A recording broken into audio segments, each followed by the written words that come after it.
அனைத்து சம்பவத்தையும் ஒருத்தர் பார்த்துட்டு இருக்கிறாரு. அவர் யாரு நீங்கள் பார்த்தீங்கன்னா, அந்த கான்வென்ட்டுக்குள்ள திருட வந்த ஒரு திருடன் மறைஞ்சிருந்து அங்கே நடந்த அந்த சம்பவத்தையும் அங்கே நடந்த அனைத்து சம்பவத்தையும் தெளிவாக அப்சர்வேஷன் பண்ணியிருக்கிறாரு அந்த அடக்கா ராஜு.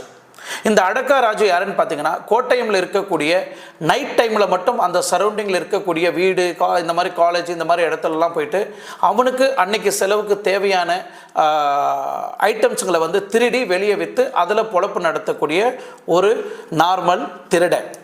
இந்த திருடனால தான் இன்னைக்கு இந்த பெண்ணோட சடலம், இந்த பெண்ணு கொலை செய்யப்பட்ட சம்பவத்தை வாக்குமூலமாக வச்சு கோர்ட்டில் இந்த கேஸை வந்து ஃபர்தர் மூவ் பண்ணுறாங்க.